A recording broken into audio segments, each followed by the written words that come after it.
has no effect on whether that team wins or loses. They win because they have 4 Hall of Fame basketball players. That's why they win, okay? Thank you for bringing that up. How did they assemble this team? What makes a team a great team? It goes back to my original question. Because Adam Silver screwed up and allowed the cap to jump $30 million in 1 year. Allowed the cap to jump $30 million in 1 year, and they got a 73-win team added Kevin Durant. They drafted these kids. Clay, Steph, and Draymond. Did they draft Kevin? No, but they had Draymond, Livingston. This would have been a finals team probably without Kevin. Minnesota's GM that got fired, who drafted Johnny Flynn and Ricky Rubio over Steph Curry, allowed Steph to fall to 7, and Golden State had an amazing draft pick right there. They had an even better draft pick with Draymond Green in the second round, but that's where because if anybody knew Draymond was going to be that good, he would have went in the first round. Every mock draft had Steph going. But here's the thing. No, they did not have him going for it. Come on. If Draymond goes to Sacramento...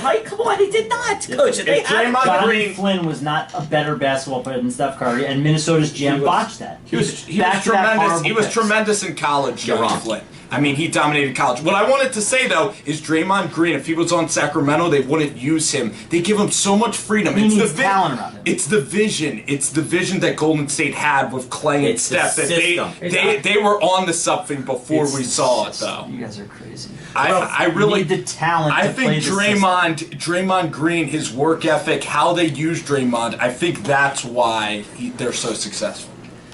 Yeah, hi, how you doing, guys? Doc, how are you? Thanks. You guys, I looked like I smacked a bee's nest with a ruler, but obviously I want to talk about LeBron and Michael, but just my own take on it. I agree with some, bits of what we were talking about. Number one, you look at Steph Curry. Okay, that guy in that last game, when they play at home, it's a different team. The Warriors are a team, and look at all these role players in Cleveland who played well in Cleveland. Tristan Thompson, J.R. Smith, Corver, those guys disappear. They're just guys that don't play well away, and the reason is that Game 3. They lost Game 3. Obviously, that was the answer. LeBron James. Now, on one hand, I think it's clear he's the best player in the league right now. But you look at the system. What do? They ISO the whole system. Whether that's Tyronn Lue or whether what they do is they have Kyrie and he ISOs. He's tremendous. They have LeBron. But what I see is eventually LeBron does wear out to some degree. And as far as ball movement, I'm not seeing it on the Cavaliers. And what I'm seeing with passing, when I see team, I'm seeing guys like Durant. I see Curry. When you really need it, Curry went down the lane. He's this AI. He went up there. Nobody could stop him. So obviously, on one hand, Durant was the X factor. He was incredible. Okay, Durant was the X factor. He deserved the MVP. LeBron's the best player in the league, but I'm looking at Cleveland, and I'm kind of more neutral than most of you guys. I wanted to see a good series. I wanted to see 7 games, but when I saw what was going on with Cleveland, I saw when they stagnate, they become stagnant. They turn the ball over. They just don't pass. They're not as much of a team. That's my 2 cents. Well, Bruce, I first want to talk about this whole series. I think that Tyronn Lue, when you look at Cleveland's strategy, the reason why they win games is because Kyrie Irving, he is a one-on-one superstar. That's how he plays. That's how he operates, is one-on-one isolation basketball.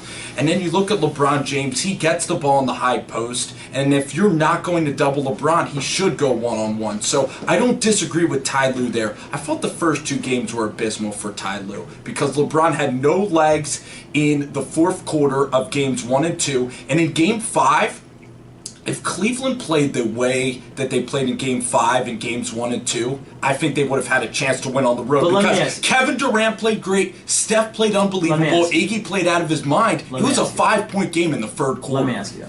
Yes. I understand he, of course, was tired in the fourth. That's why his numbers in the fourth weren't as good. People just call him out like he's not a good player. Oh, there's a reason. It's because he played so many minutes. Do you think if Lue sat him in the first half, they could stay in the game since they were getting beat by 6 points per minute that he sat? I had an issue with the pace of the game in the first 2 games with Ty Lue. Fine, I agree with that. He didn't slow it down. I agree. It was but not to take LeBron out, because when you take him out, you get blown off the court. Curry. Stop. You're better than that. No, you're better than LeBron should have been walking it up I'll the keep it to floor. myself. And Golden State, everybody's talking, Steve, about like Cleveland needs to make dramatic changes. This was They a do. close series. No. Here's the deal. Game 3, they should have won Perry, and in Game 5.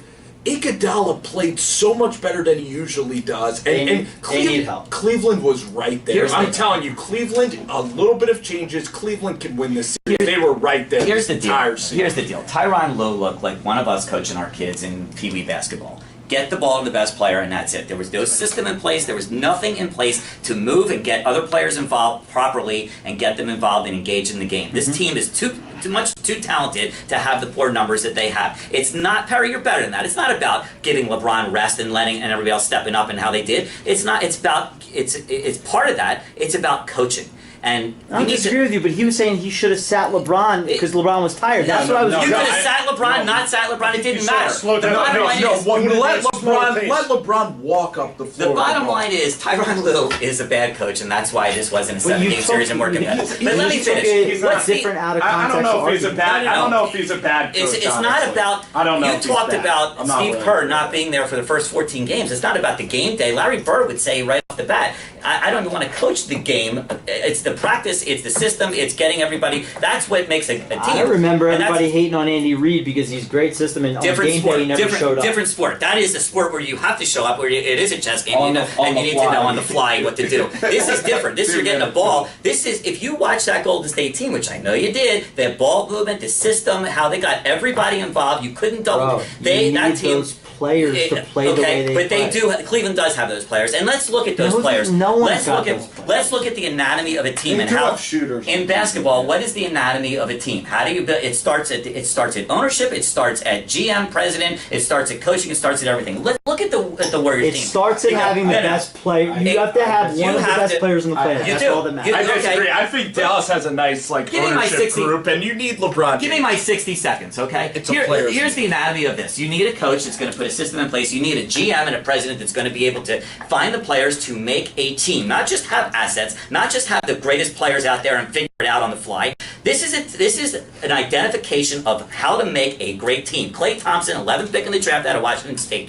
Draymond Green, Take a deep breath, you're gonna explode. 35th pick, Draymond Green, 35th pick of the draft. Steph Curry, 7th. And all these players went according to mock drafts. Look at those mock drafts I did before I got here. And KD, of course, was the free agent. This is about identifying how you want to build a team. This guy, Rick Welts, Bob Myers, they identified how they wanted to build this team from the coach to the players and the system they wanted in place. And you got it. This goes to credit all the way across. This is not a KD championship. It's not a Steph championship. It's a Steve Kerr.